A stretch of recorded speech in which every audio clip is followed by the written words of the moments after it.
Hello, homies, and welcome to another episode of Easily Entertained with your host, your pop culture Sherpa, Maddy McClain.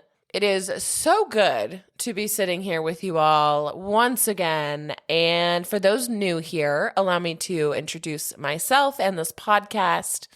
Congratulations, because you have found your favorite unpretentious pop culture and entertainment news podcast aimed to keep you informed, inspired, and most importantly, entertained. That was like the branding that I was going to go with. And then as soon as I said it out loud, I wanted to stab myself. So basically what I do is I curate the latest in entertainment media and interesting psychology bits for you so that you don't have to waste your life away in an internet black hole like myself, you know? I'm for the people here. So, welcome. Happy to have you here. Join the homie clan. We're going to workshop that one. But thanks for listening. And to my OG homies, love you long time. Thank you for hanging out with me every week. I'm honored to talk my shit with you. Today, I will be hand feeding you directly into your sweet little mouths this week's pop culture news nuggets, including dating app class action lawsuits and continuing P. Diddy, Puff Daddy, however you know him. P. Diddy has yet another lawsuit, and this one just might seal the deal if it wasn't already signed, sealed, and delivered. It is pretty horrific, the details that are included in this 73-page, mind you, lawsuit. Don't worry, I got you. I'll give you the summary, the spark notes. Sandwich with something a wee bit lighter, and that is the first inaugural Florida Man Games. Basically, the Olympics for the most Florida man.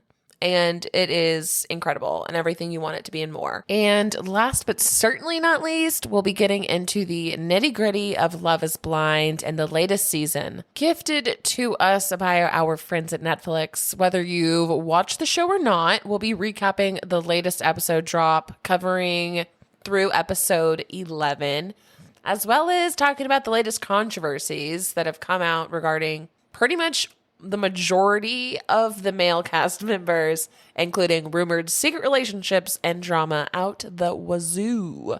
Not to mention the treasure trove of human behavior experiments that we've essentially all been witness to throughout the season in particular. And trust me, it's a good season. If you have not been watching, highly encourage, stick around. I can catch you up, or just sit in for the combo. So yeah, that's me tempting you with a good time. I hope you stick around and hang out with me.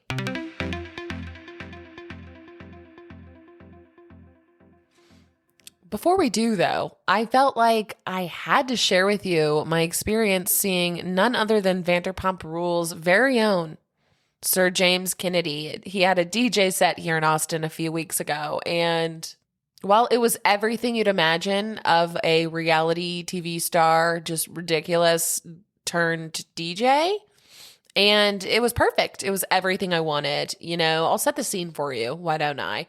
We are at one of Austin's, probably one of two, maybe, clubs. We don't really, like a bottle service tables type club. That's just not really the core of Austin downtown. Yeah, so we're at Superstition. It was great. And the show was supposedly, allegedly, going to start at 9 p.m., but he didn't come out till 12:45-ish. And I allow that grace for artists, I don't know, like Drake off the top of my head, just more seasoned, I guess, music industry veterans, but not so much James Kennedy, but whatever. Regardless, he came on out and just immediately jumped right into the role we all wanted him to play. And that is just ridiculous. Shirt came off like 2 songs in, champagne's being poured and sprayed everywhere and pouring into people's mouths, and it was a mess, and it was a great, delightful, a pretty mess, if you will. My Bravo lovers will know that. Shout out Erica Jane.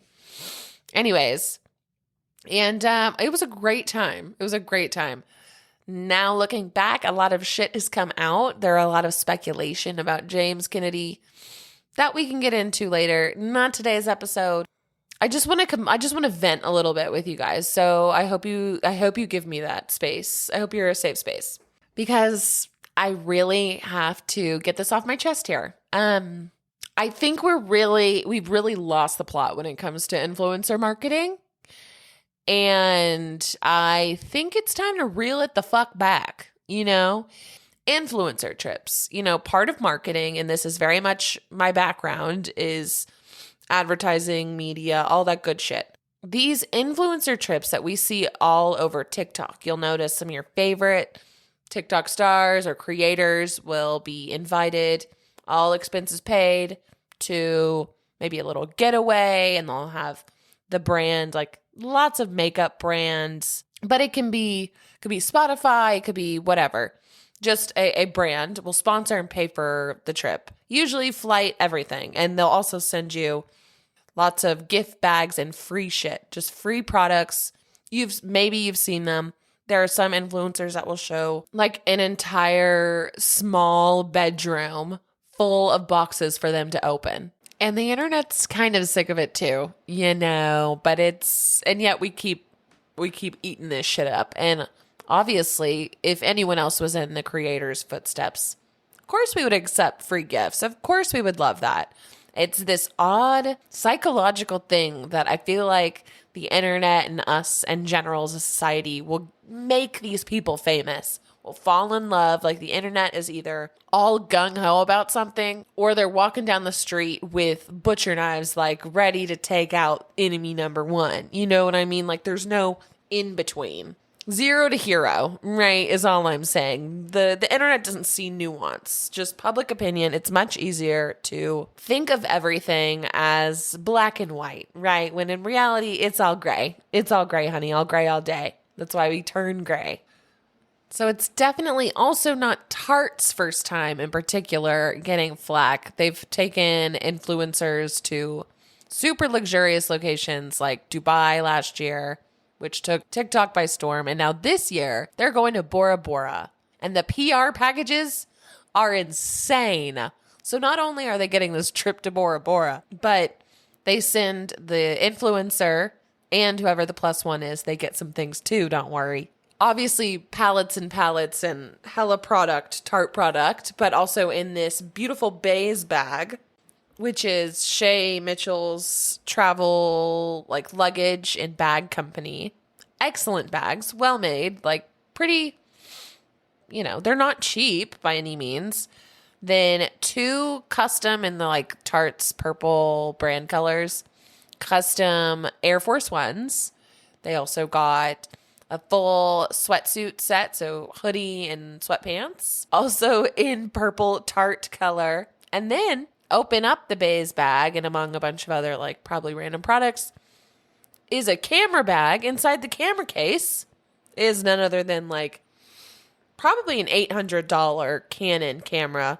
Of course, it came with a SD card and all of that good shit too, so I'm not like jealous or anything, but no, that just really sent me. And of course, the internet is pissed. And like, I kind of get the frustration. Like watching people that need these freebies the least receive more things, especially in this economy. It's annoying and it's not a great look. Like, what about all of your other customers? I feel like they're alienating now every other customer outside of the influencers that will, for a good penny, advertise the product, even if they don't really use it or like it at all. You know what I mean? I'm not saying I wouldn't do the same. Like, it's nobody's fault. But I do think nowadays, with everything costing so much and that being a huge topic and obviously a touchy thing. Anyways, so I personally think that should at least come to a pause right now.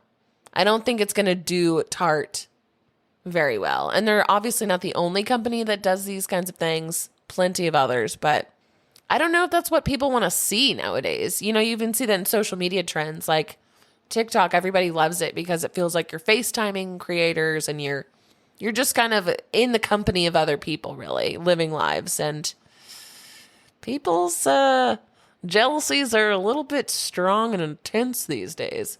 I feel like ever since the pandemic, the world's just walking on eggshells. But anyways, speaking of, why don't we just jump right in, a good solid few minutes in, let's jump right on in to the pop culture news nuggets you need to know. In case you missed it, Match Group, which owns the popular dating apps Tinder, Hinge, and The League, was hit with a class action lawsuit on, wait for it, Valentine's Day. Ooh, that feels personal. Yeah, so the lawsuit was filed by 6 dating app users, and according to the Washington Post, these users accused Match Group of having a predatory business model and deliberately employing psychologically manipulative features to ensure they remain on the app perpetually as paying subscribers. The lawsuit argues that Match's apps violate consumer protection laws. Match intentionally designs the platforms with addictive, game-like design features which lock users into a perpetual pay-to-play loop that prioritizes corporate profits over its marketing promises and customers' relationship goals, said the lawsuit, which was filed in a U.S. federal court in California. This was on Monday of this week. The plaintiffs said that the apps, which are used by millions of people around the world, use powerful technologies and hidden algorithms to keep users hooked and continuing to pay.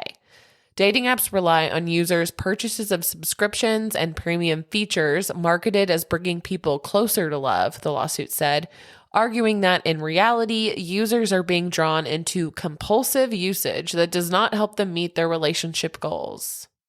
In a statement to news outlets, Match called the lawsuit ridiculous and defended its business model, saying that it is not based on advertising or engagement metrics and that we actively strive to get people on dates every day and off our apps. Anyone who states anything else doesn't understand the purpose and mission of our entire industry, the company said. The lawsuit cited Hinge's slogan, designed to be deleted, and accused the app of inspiring users to do the opposite. Well, and also inspiring users to throw their fucking phones out of the window, but I digress, and that was me adding that little tidbit in. About 30% of U.S. adults have used dating apps, according to a survey published last year by the Pew Research Center, involving 6,034 adults, with Tinder topping the list, followed by Match and Bumble. Match Group owns Match, while competitor Badoo owns Bumble. Shout out Bumble headquarters in ATX. And then NPR kind of goes a little bit further that the lawyers for the plaintiffs who ended up suing Match, they cited this journalist, Nancy Jo Sales, who directed a documentary called Swiped, Hooking Up in the Digital Age. And there's an interview with one of the Tinder co-founders, Jonathan Badeen. And he literally went so far as to basically spell out what we're all thinking here and what the lawsuit is alleging, that they're coming up with psychologically manipulative products to keep you purchasing.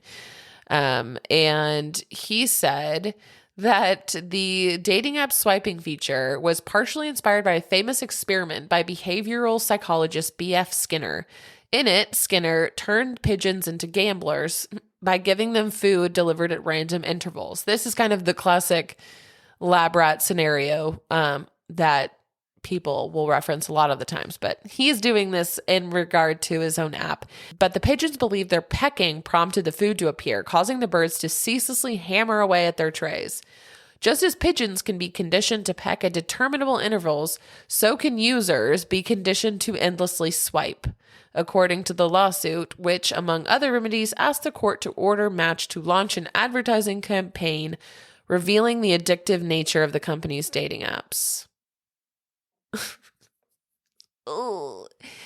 I have a lot of feelings about this, but it's just, first of all, legally confusing as to what grounds that they have to play around with. But allegedly, it's that they're using consumer protection, that they're violating. State and federal consumer protection is one. False advertising, sounds like mainly for the designed to be deleted kind of campaigns, and defective design laws. So that is, I suppose, the legal grounds that they're standing on. I don't know. It kind of reminds me of all of the mini lawsuits that have been and continue to be filed against like social media apps, namely, Meta owning Facebook and Instagram, TikTok too, just all of these big players that get taken to court in kind of a like getting a foot in the door so that they can take them down and get money out of them and stuff.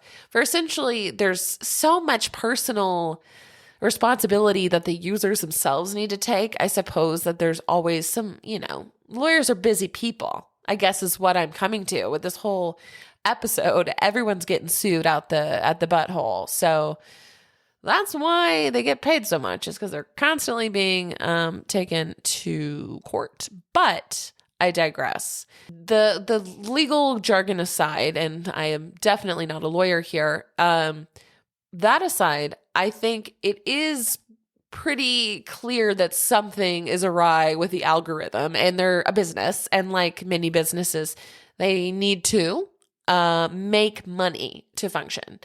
So these premium features that all of these apps kind of tout do, yeah, they want you to stay there. Like any app, they want you to make good content for. So people give you their attention. That is the most valuable currency in the marketing business kind of world, honestly. I mean, because it translates into paying loyal customers.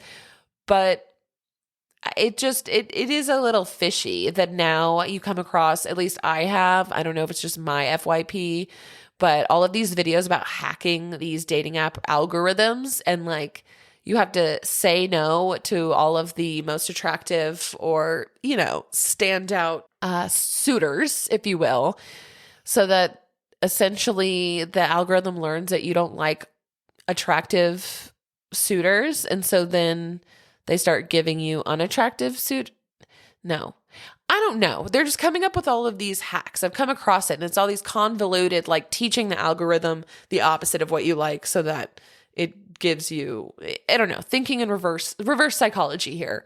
But the fact that people feel they need to come up with that is obnoxious. And I mean, I think that contributes, among other things, to just the general shittiness of the dating world these days. I mean, I haven't really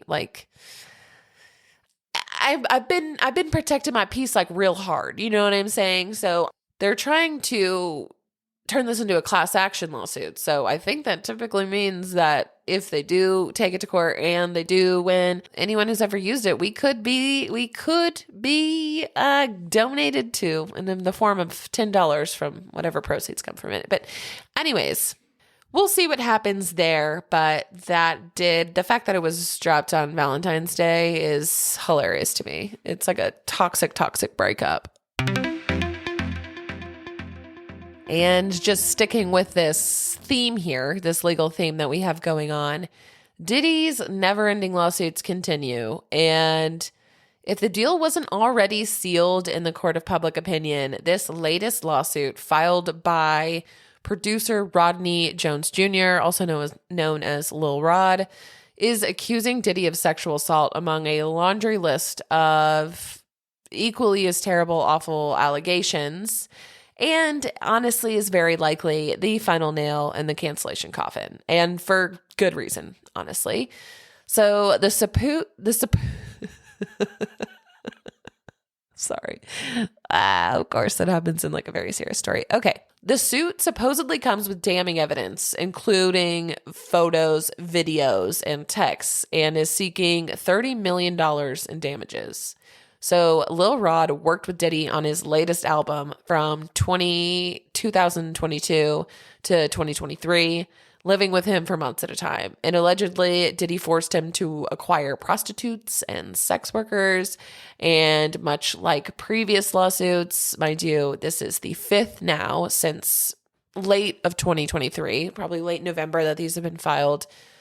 And that all began with his ex and singer Cassie's bombshell lawsuit. But Cassie's lawsuit that was filed that kind of opened these watergates for all of these allegations and against P. Diddy started with her lawsuit, and they had dated for 10 years, and she was basically groomed, and all of these things sound very similar. It was a very revealing lawsuit. It detailed very similar sounding experiences, too, of basically Diddy forcing sex acts upon them and to do it in front of him and to record everything, which, there's always a nasty human beings. They have an Achilles heel. So now this one comes from a male producer, and it is a 73-page lawsuit.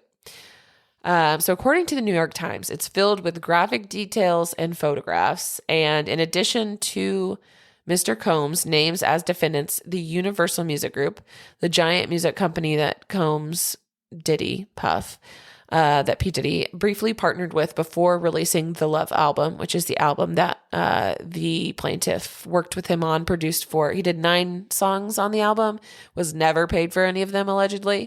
The lawsuit said Mr. Combs maintained control over Mr. Jones, Lil Rod, the guy who's filing this, by dangling promises of accolades and access to high-level record executives. It goes on to name several more high-profile entertainment biz figures, including Diddy's son, Justin Dior Combs, Universal Music Group CEO Lucian Grange, former Motown Records CEO Ethiopia Habtemariam, Diddy's chief of staff Christina Korum, among others. And allegedly, with this level of involvement, it amounts to a RICO charge. There's a lot of, it goes on to describe very graphic details of the unauthorized and unwanted advances, gropes, and sexual assault. And according to LA Times, Lil Rod was uncomfortable with Mr. Combs, P. Diddy's advances, expressing his complaints to Diddy's chief of staff, who allegedly told him, Sean will be Sean, in response. Oh, the classic boys will be boys. And basically Korum, which was P. Diddy's or is P. Diddy's chief of staff, I suppose like executive assistant, I don't know, makes it sound a lot more White House-esque, but described her as the Ghislaine Maxwell to Sean Combs's Jeffrey Epstein. And even other rappers and singers are named. Their names are redacted in the lawsuit that's available to the public right now, but people are saying it essentially described Meek Mill as one of them and Cuba Gooding Jr., like all of these men. So definitely it was a lot of like forcing of homosexual activities too. And this has been alleged in the previous lawsuits too of Diddy, and recording and saying essentially like, this is how you make it in the music industry. And then showing other people's videos that he's taken to prove in some way this is like how you make it, and promises, winning of Grammys and all of these strings. And I don't know. All of this is alleged, but I'm a general believer of where there is smoke, there's usually fire. And while all details might not be entirely true, like I'm apt to believe victims and believe people that and what they say, especially when it comes to this. And I don't really see the point, I guess, of course, Diddy's lawyers are coming back and saying they're all looking for a payday and they'll have their day in court, and they vehemently deny all of these charges or whatever. I don't think he's been charged yet, but you know what I mean. So we'll see what happens. And even still, there's so many layered issues to this. I feel like it's been the past few years have been this prime time uncovering of these crazy scandals and things that have been right in front of our faces. So we'll see what happens with that too. I'll keep you updated. And things aren't looking good for Diddy. And we'll get to this, but it even reminds me of Clay from Love is Blind mentioned casually that some of the public figure celebrities that he looks up to are Diddy and someone else. Who else did he say? Will Smith. So that says a lot. But we'll get to Love is Blind. Don't you worry. We're going to transition just a little quickly to a lighter note here in a Prop News Nuggets, and I bring you The Florida Man Games, an excellent example to all of what it means to be easily entertained. But allow me to read the Urban Dictionary definition of Florida Man if you're unfamiliar. The Florida Man, according to the trustworthy, the acclaimed, the critically acclaimed Urban Dictionary, it says Florida Man is a keyword used a lot to describe all the weird news stories about random Floridians committing weird and dumb crimes due to the state law regarding freedom of press about the fact that every police or court case must be public. Most of these weird stories, however, are related to white Florida men, the police, and drugs. Due to this is why people outside of Florida hate Florida. Well, I would go ahead and redact that last sentence. I don't hate Florida, but I do enjoy this whole concept. So examples include Florida man lights off fireworks inside Wendy's restaurant. Florida man caught watching solar eclipse while stealing car. Florida man swings 4-foot alligator towards customers. And Florida man banned from beach after allegedly giving sugar daddy business cards to young girls. So now that we know what the Florida man is really in reference to, I introduce you to one of my favorite news stories I've come across in a while. Pete Melfi, a podcaster in St. Augustine, Florida, had the idea to go ahead and join in on the fun and be in on the nationwide joke of the Florida man and lean into those stereotypes and have a good time with it. So he developed what was called the Florida Man Games, which morphed into, and this is according to the New York Times, they did a profile on this whole event here.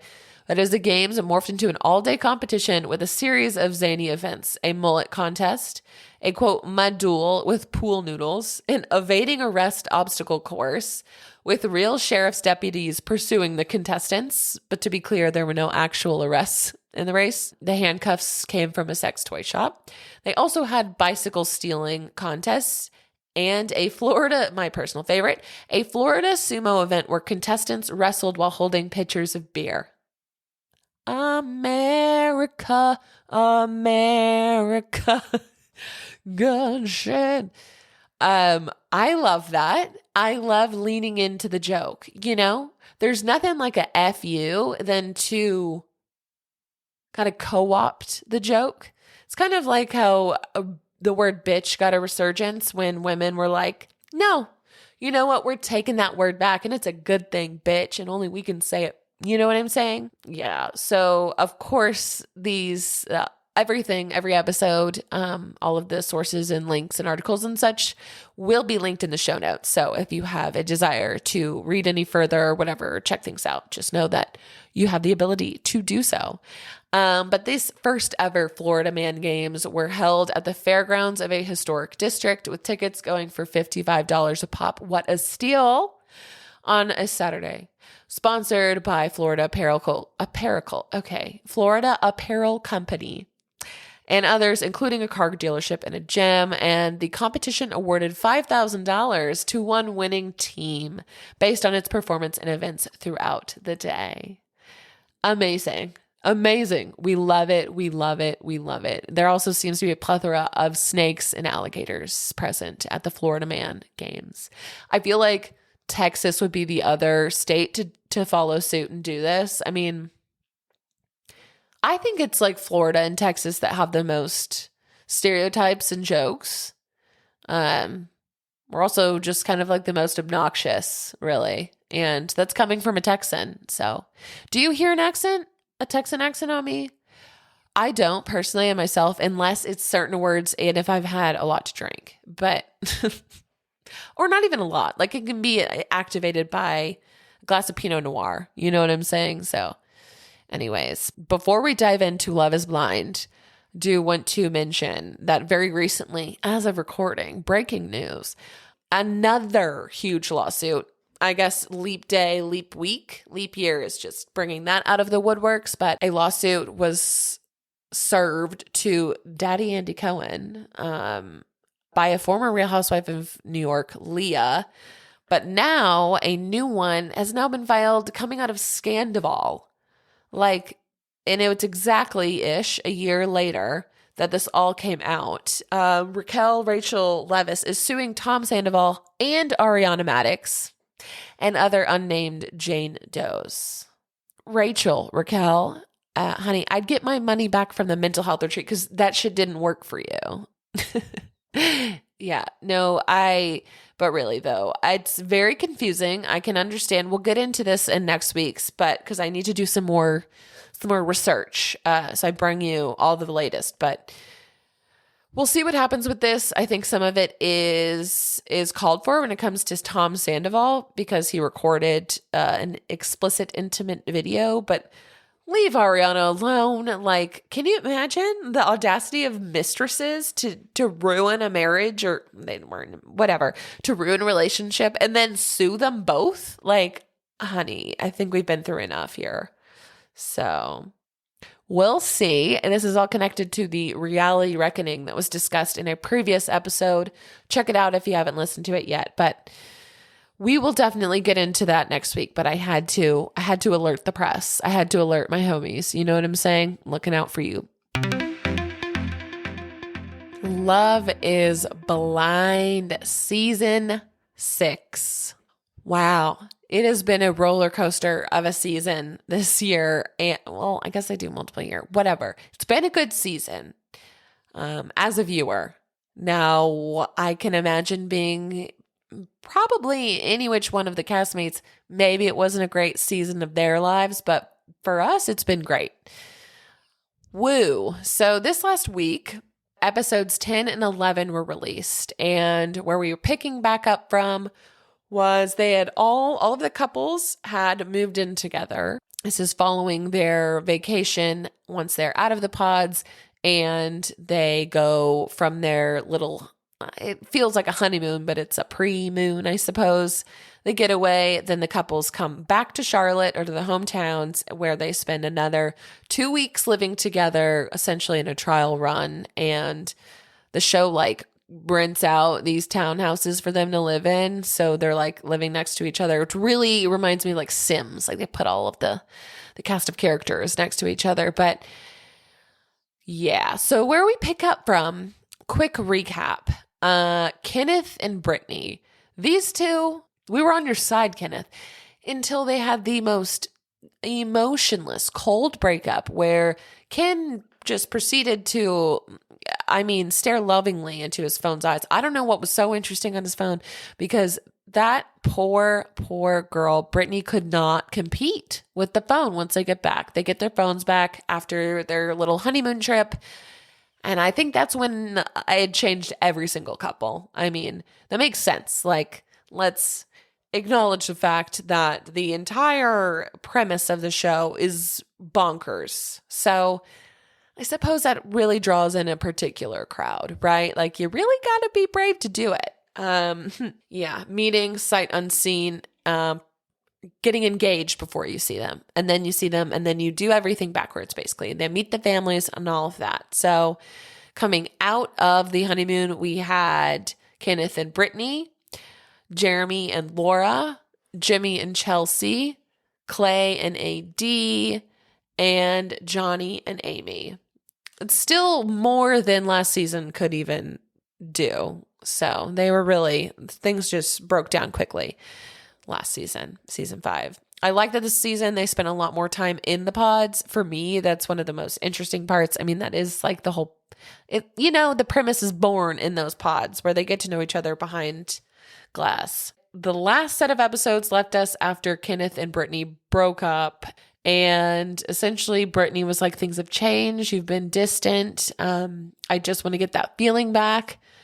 And, and he goes, oh, so the feeling's not there? So you're telling me it's not there. Well, that's not enough for me. So you're breaking up with me, right? And like kind of switches it on her.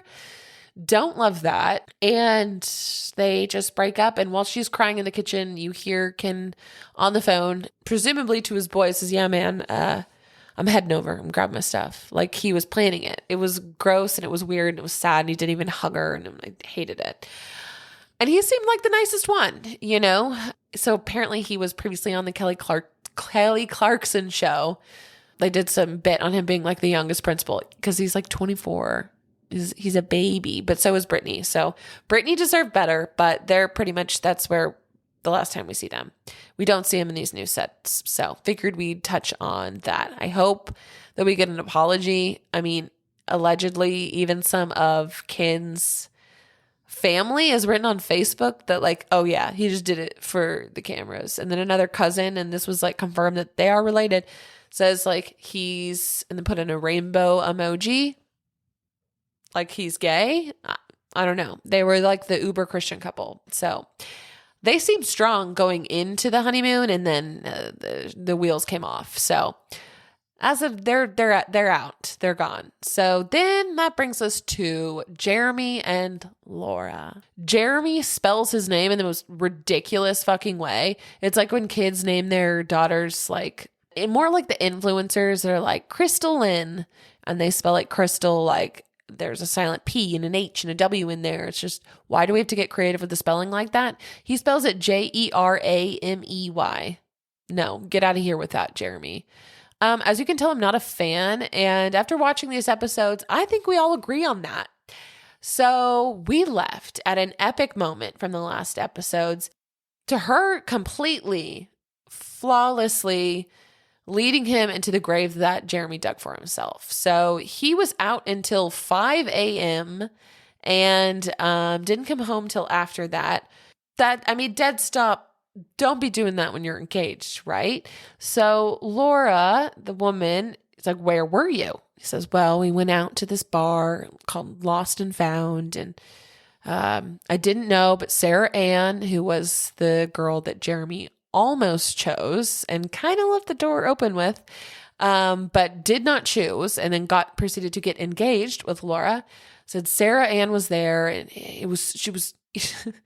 she came up and like barely said hi and walked away. And I was like, what the heck? I'm like, you mean the girl that you dumped on TV and almost got engaged to, like didn't give you a warm welcome hug? Weird. So he said, figured I should get it out of the way and have a conversation until 5:30 a.m. please. And she's like, that's all you did? And she's like, yeah, we didn't leave. He goes, I even shared my location with you. She goes, what am I supposed to, I'm supposed to stay up all night and track you? Like I was asleep, leading him to believe that she didn't check his location, only to then he says, yeah, no. So you're denying that you stayed at the bar and never left, and you talked with Sarah Ann until then. He's like, yeah, we stayed in the parking lot. Well, that wasn't true. She goes, no, I saw your location and you were up in this area where Sarah Ann lives. Boom. You see him like look at his Apple Watch. So people are like, oh my gosh, what an idiot. He left his phone gave his location to her, then left his phone in the car, but he still had his Apple Watch, which was the one that gave off his location. And she says, I'm done. That's crazy. No, bye. And they're broken up. That's where we last see them. Also, where we left off when it comes to Jimmy and Chelsea, who also were one of the couples in a bit of a triangle. Theirs was a little bit of a like rectangle-y shape. They, as always, got into a huge argument. And I wanted to feel bad for Chelsea, but I just simply, she makes that really hard. So I'm no longer, it's been a tough watch for her. If you've heard one thing about it, this is the girl who, she said that she looks like Megan Fox, and she just very much looks like bootleg Megan Fox. Like, no, she doesn't. In fact, the other girl that Jimmy was into, Jessica, looks far more like Megan Fox. And I think that's a little bit of cheating. I mean, you're not supposed to know what people look like on this show, They get into a big argument over Chelsea saying Jimmy paid her barely any attention. He didn't kiss her all day. And then that's when Jimmy calls her clingy, and shit hits the fan, and because she was being kind of clingy. Chelsea says that Jimmy starts acting weird a little bit after seeing Jess's Instagram and seeing what she looks like. And while that could be true, I almost think that this is like watching someone self-detonate. Like it is watching Chelsea, who kind of started this whole insecurity in the first place when it was never supposed to be about looks, brings looks into it, where no one else is supposed to. It's like against the rules.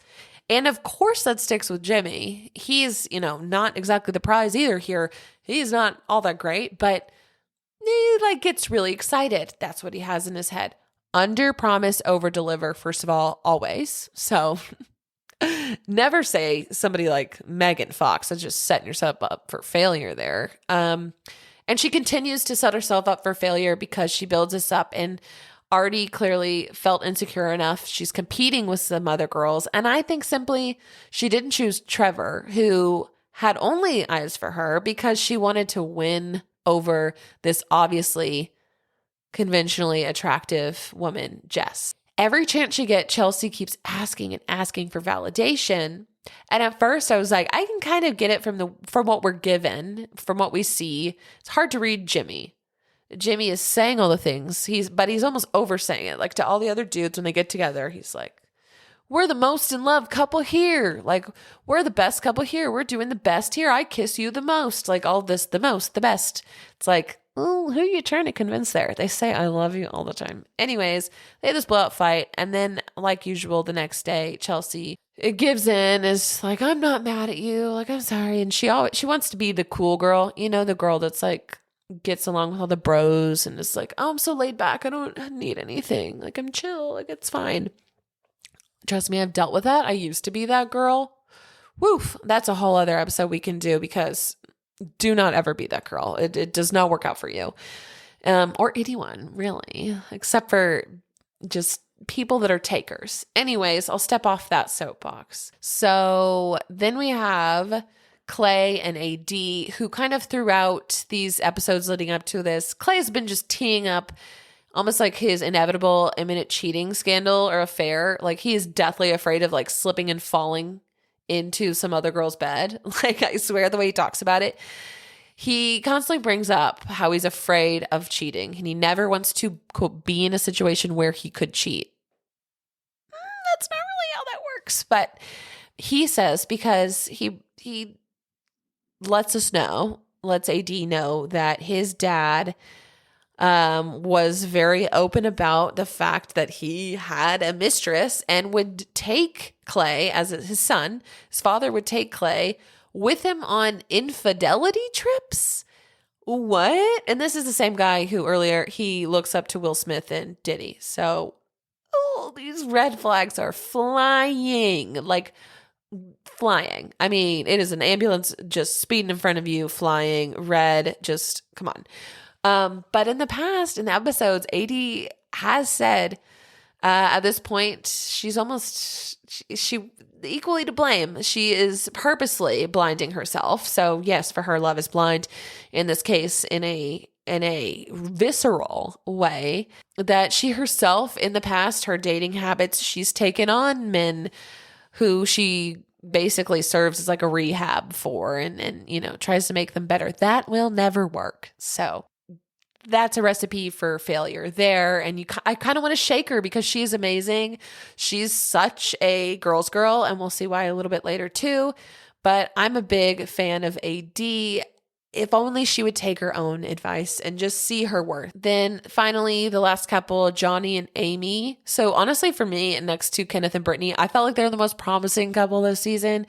Like, they seem to have the most legit, like genuine connection and chemistry. And their whole thing has been everything's good. They've got physical, mental, all of this chemistry. But the one big problem is sex protection. Protection for what? Why did I say it like that? Their big problem is birth control. There we go. So Amy is not on birth control and doesn't really want to be because it screws up her body. And I mean, preaching probably to the choir here, most of my ladies, we all know that is a real thing. Birth control just floods hormones into your body and can do a number on people. That's why there's so many different types. You got to play around. It's like finding the right therapist, So it's not like a light thing, but it's just what women are expected to do, what we do. She's not on it. And Johnny's like, what? You would think that Johnny has just been told that he can no longer jerk himself off. Like, he was astounded. His life was over in that very moment. He saw it flash before his eyes. He's like, I don't know what we're going to do. We can't have sex. He's terrified of children. So he's saying that's kind of their little hurdle there. They're trying to figure out what to do. And Amy kind of casually suggests getting a vasectomy. But the way it was mentioned, it was like super chill. You would have thought she asked him to pass the ketchup. Like, and he kind of was like, oh, I don't think it sunk in with him either. And we come to learn that it didn't. But so that is where we are all left off coming into this week. So then we are taken back into Jeremy and Laura's kind of storyline. And this is right after Laura has confronted Jeremy on staying out till 5:30 a.m. with the other girl he almost chose and was in a love triangle with. And this girl, Sarah Ann, had sent Jeremy a DM right after she had left the pods, knowing full well that they were engaged, and basically said, I'd still love to meet you if the door is still open, and basically like saying, I'm still here. Hi, and slid in, and, that's disrespectful. So Jeremy did show Laura the DM. Now looking back, I'm like, was that staged? Was he like warming her up for this too? Was he trying to see her reaction? And she played a little bit of cool girl. So anyways, then we're taken to Jeremy's having a conversation with his mom, and Laura's not there because they were supposed to be introduced to each other that day, but instead he was broken up with. And here is where he claims nothing happened, and he drives her home at 4:30 a.m. And I thank God, Jeremy's mom says, you're lucky it wasn't me. I would have taken you out. Like, yeah. And he's like, well, I didn't realize I could lose a fiance over that. Jeremy, please. Yeah. So he continues to have no remorse, no heart, is flabbergasted. Says that he tried to send flowers to her, but she said no, wouldn't give her address, and he felt that was rude. It's like, bro, you like cheated on her. Anyways, and Sarah Ann had the wherewithal, the balls, the audacity to show up at this lake house party, which was basically served as a cast reunion, where everyone was there except for, we didn't see Kenneth or Brittany there. But Sarah Ann struts on in, and Laura's there, and everyone's shocked. And they have a conversation where AD sticks up for Laura and basically calls out Sarah Ann on the DM she sent. She's like, I read that. I saw everything. And really just eats her for filth. And it's the fact that Sarah Ann is so just shocked that anyone would call her out. She says she did nothing wrong, is just pissed off that she was called out, but just kind of puts on a face. Then she walks over to Jeremy, starts cussing them all out, behind their backs. And then Jeremy and Sarah Ann hop on, say screw it. And Jeremy said, I should have chosen you. And Sarah Ann lights up, and they like hop on a jet ski and start like giggling and cackling while Laura is like crying to the cameras because an engagement just ended. Laura deserved more. And Jeremy and Sarah Ann, well, I guess they do deserve each other. So that happened. Then let's dive into Jimmy and Chelsea. So after this fight they have, then this is why I don't understand them. Then Jimmy introduces Chelsea to his family, and it seems to go really well. They seem very happy, and even Jimmy's mom is like, I haven't seen him this happy. Like, he looks so in love. And he makes it seriously very hard to tell how he really feels about her. Like, he says all the right things, but then like, I don't know, he doesn't necessarily show much affection. It's weird. I don't know. He constantly seems annoyed by her, and like now at this point for good reason, but I can kind of understand where Chelsea might be feeling insecure and this kind of constant need to like pick fights and to like get her feelings validated. But they're finally having a good time. We're like, okay, maybe this can work out, only for them to get back home. We see then they're in the same outfit, so presumably the same day. And it cuts to Chelsea is saying, oh, we had such a good time, like, love you, babe. And then she goes, why didn't you invite me out? So apparently, and Jimmy, we learn, was out for an hour and a half for a friend's birthday. But she starts picking a fight and saying, I don't want to marry someone that goes out all the time. Like, where was my invite? This girl we've never heard of says, saw you with Jess, and this was just not true. She was just trying to catch him in something. We learned she was dirty martini drunk, and that is a drunk that, yeah, things can go awry quickly. Picks another fight, and yet again, she says, do you even love me? Do you even love me? And Jimmy's doing all the things he can to reassure her. And, if he really didn't love her, I think he would have given up a long time ago. So that's what convinces me that he does. And once again, it just gets worse. It gets worse. He says, you're drunk. And then Jimmy then says he doesn't want to get married. So it's one of their biggest fights to blow up. And presumably they go their separate ways. And then we hear from different couples, but then only for them to come back and the same thing happens and they're back together again. And yeah, Chelsea was like, are we really going to break up over this hiccup? And they're back together and they're doing ice sculpting for their wedding. So I wouldn't say it's the most secure foundation here, but we'll see what happens. But Chelsea does see Trevor, the guy that she almost chose, who was exactly her type and really loved her, supposedly. If Jimmy had acted the way she had acted, he would have gotten run over by like a school bus, Chelsea driving, if roles were reversed. So I don't know. Turns out Jessica is a really good girl. She has only good things to say about Chelsea. And maybe things got a little flirty, but she was respectful.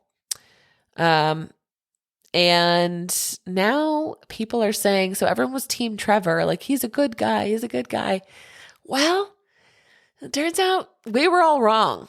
And he had a girlfriend, it was revealed, going into, literally before he handed over his phone, he texted his girlfriend, I love you so much, baby, see you later. And then as soon as he was out, said, don't believe anything I said. I just had to say it on the show. Like, now we can really get married. So he's a shithead too. Charlotte, maybe it is not fun dating over there. I don't know. Any Charlotte friends out there that can tell me about the dating scene? Because if it's anything like this show, I'm so sorry.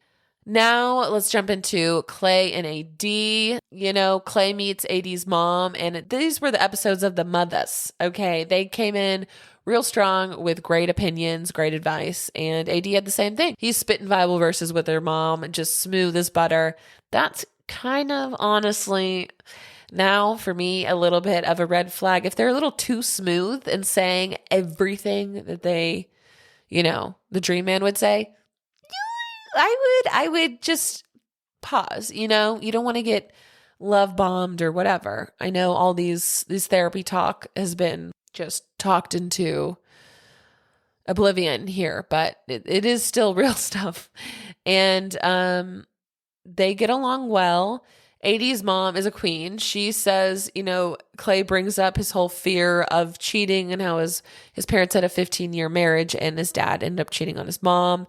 That really affected him and he's worried like it screwed him up, blah, blah, blah. And she really just calls him out on it, says, that's their stuff, honey. Like 15 years is still a long marriage. She was divorced too.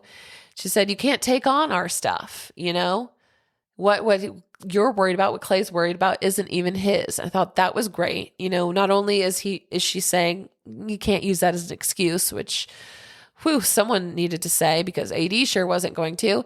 Also, like, you got to man up and it's not for you. You don't have to, you're not doomed to those things. Like, it's not passed down. Like, you can change these kinds of things if you make that. And they seem super in love. AD is just, she's done. She says, I can follow him. I could fall off a cliff and he would save me. And I don't know if he would. I don't know. I think the man, we'll see. He keeps talking about how He's really scared about this. And I don't know, maybe we should listen to that. But he just constantly brings up his dad's cheating, even after that conversation.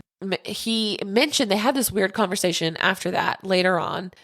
Clay mentions watching past seasons of Love is Blind, which is just a super meta thing. And seeing other men that are, quote, really ready. He's like, and I don't feel like the same, you know what I mean, man? Like I thought I was ahead and I don't know. I want to honor the timeline but I just don't know if I'm ready. Like, you know, maybe we can still, like, why do we have to stick to the Love is Blind TV show thing and get married after?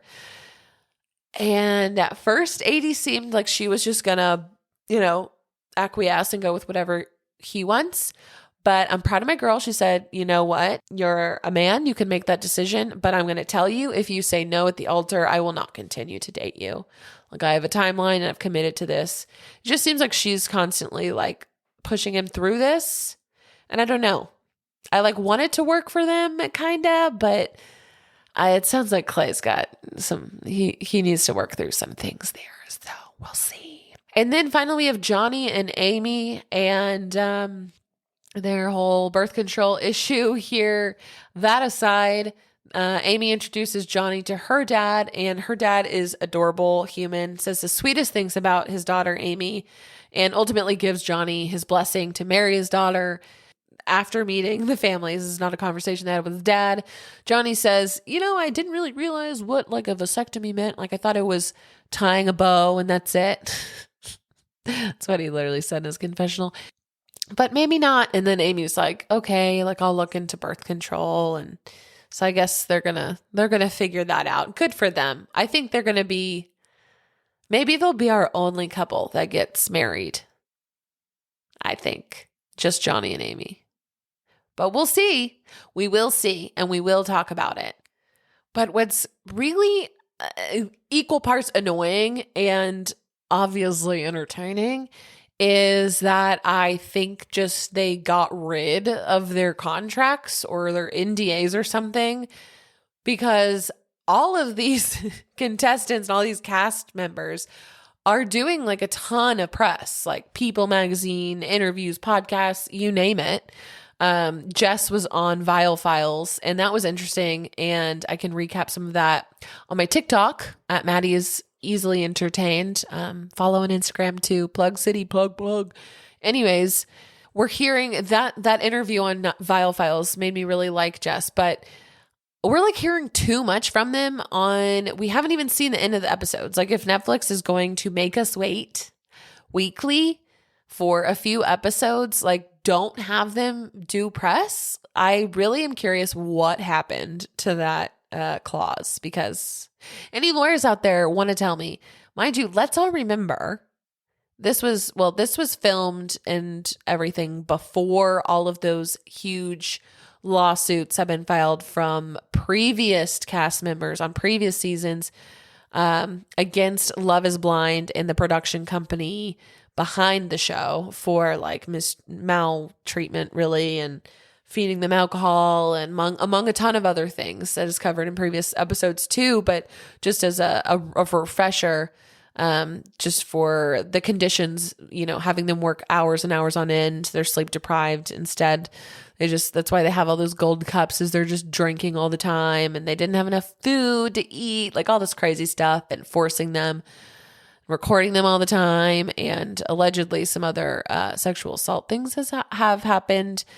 Yeah, so there's already a shroud of controversy surrounding the show itself. And obviously, we'll see what happens now that this season has really been super successful. I saw there was a graph showing viewing numbers for each season, and this one has now surpassed the first season. So, and that was previously the number one most viewed season, and it's pretty significant. I think it was something like 38 million viewers or something. That may be a crazy number, but I don't know. I'm on pins and needles to see what happens next. Clearly, there are so many lawsuits to follow. Like, I'm gonna have to go get a legal degree to follow pop culture news now. Like, what?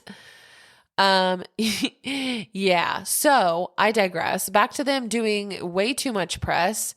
So Jeremy, he was engaged, like very close leading up to and allegedly living with his ex-fiance at the time. And he came back and disputed this and said no, by the time that casting reached out to him, he was living on his own. And allegedly people are well aware of that, and they sold his house. They put it on the market way before, and then it was sold right before he went on the show. So I guess jury's out, but apparently people were well aware of that, but I don't know.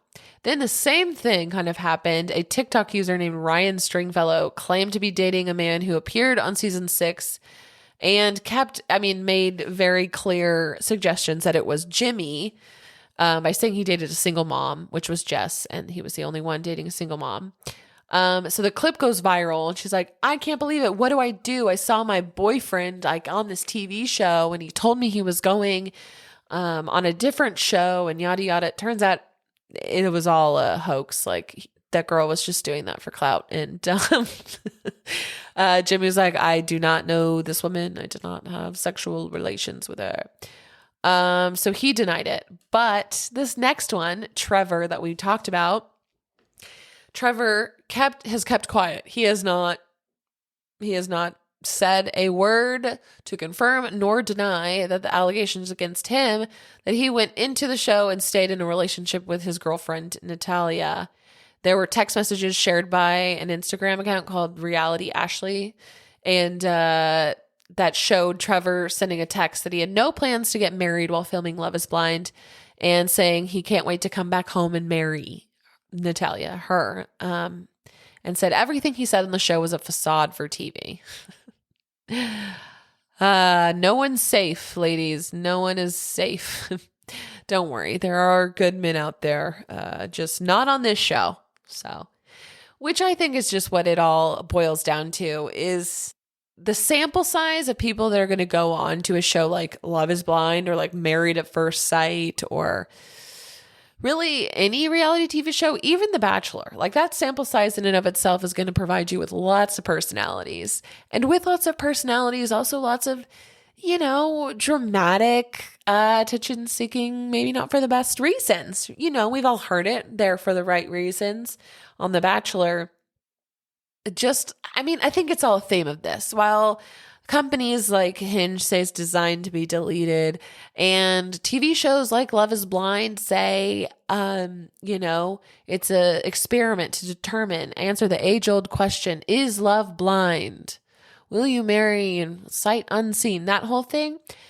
We're all being sold things, they're all companies. They have ulterior motives.